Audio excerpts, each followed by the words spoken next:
Pili ya wavulana ya Sameta, ambapo hii siku ya leo wazazi na washikadau katika sekta ya elimu walikusanyika katika shule hiyo wawatakia kila lililo jema kwa wanafunzi wa kidato cha kwanza. Wazazi wa kidato cha kwanza walikusanyika katika eneo hilo kupatiwa mawaidha kuhusiana na ni vipi shule hiyo imekuwa ikifanya vema na ni vipi ambao wataweka mikakati mwafaka kuhusiana na kuinua kiwango cha elimu katika shule hiyo ya Sameta. Mwenyekiti wa bodi ya usimamizi wa shule hiyo akisema kwamba shule hiyo imejitolea na kuweka mikakati mwafaka kuhakikisha shule hiyo imefanya vizuri. Sameta, kulingana na vile wengi wamejua kwa muda ambao umepita mrefu, sio ile shule ambayo mlikuwa mnaijua. Hii ni shule ambayo imerudi katika vile viwango vya shule ambazo zilikuwa pamoja naye kama vile Kisi School, Cardinal na zingine.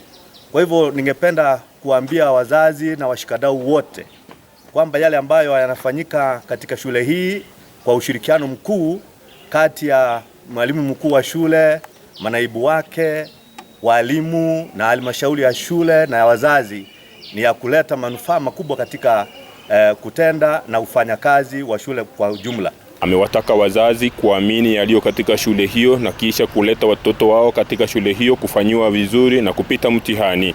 Kwa hivyo ningependa kuwasihi wazazi ambao wako na watoto hapa kwamba mumeweka watoto wenu katika mahali pa salama. Kwa hivyo la muhimu ni kwamba wale ambao wanatashwishi juu ya matendo na utendakazi wa shule ni kwamba hii ni shule ambayo sasa ni ya kutajika. Kutajwa kwake kumeanza kwa sababu ya matokeo ambayo tuliyapata mwaka uliopita na miaka miwili mitatu ambayo imepita. Kwa hivyo tunapoangalia yale ya matokeo ambayo tumeyapata na juhudi ambazo zimewekwa na walimu, ninaamini ya kwamba shule yetu imerudi katika vile viwango ambavyo tunavihitaji. Kwa upande wake pia amewataka wazazi wale ambao wamewaacha watoto wao nyumbani kwa maana kwamba wameitwa shule zingine na kutotathmini shule za humu nyumbani, akisema kwamba shule za nyumbani huwa zinafanya vema kama shule zinginezo. Jumla ningependa tena kuambia wazazi wale ambao wanapeleka watoto wao nje. Shule za nje ni kama Sameta. Shule za nje ni kama zile ambazo ziko Kisii. Kwa hivyo ikiwa uko na mtoto na unaamini ya kwamba anaweza kusoma, ukimleta shule kama ya Sameta, amini ya kwamba atapita. Kwa sababu wale ambao wametoka shuleni hapa na wakaenda kwingine ni watu wa kutajika. Kwa hivyo la muhimu ni kwamba leteni watoto na muwe na imani na shule zetu. Mwalimu katika shule hiyo amesema kwamba wamejikakamua kama tume ya walimu katika shule hiyo kuhakikisha wanafunzi wamefanya vema.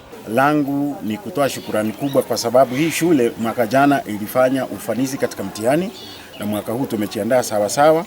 Idara zote zinafanya juhudi kuhakikisha kwamba mean ya 9.0 imefikiwa.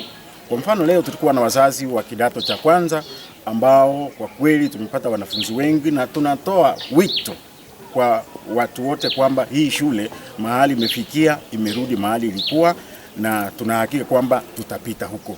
Kwa hawa walimu ambao wako nyuma yangu vile naongea, juhudi zao zinatachika. Wengi ni watahini wa kitaifa, wanatachiripa pana, na tunaomba tu kwamba tushirikiane vile ambavyo tunaenda kushirikiana, na Mungu atatuongoza katika kazi hiyo yote. Labda katika mazingira ambayo yanawazunguka yanawapelekaje kama shule? Asanti ndugu mtangazaji, mazingira yalikuwa mabaya miaka iliyopita, lakini wakati huu ushirikiano umefana sana. Tuna ushirikiano mwema kutoka mazingira haya, kutoka wazazi. Hatuoni changamoto yoyote kama changamoto zilikuwa za kitambo. Uwepo wa shule hii ya Sameta kwa miaka na mikaka sasa kufanya vizuri kisha kurudi chini na tena sasa kurudia hali yake ya zamani kumeibua hisia tofauti na hasasa za ufanisi kuhusiana na masomo, huku washikadau wakisema kwamba sasa ndio wameinuka na wanataka kufanya vizuri kwa ufanisi wa shule hiyo. Nikiripotia Africa Finest TV kutoka uga wa shule ya Sameta lililoko katika eneo bunge la Bobasi, kaunti ya Kisii, jina langu ni Gilbert Kobi.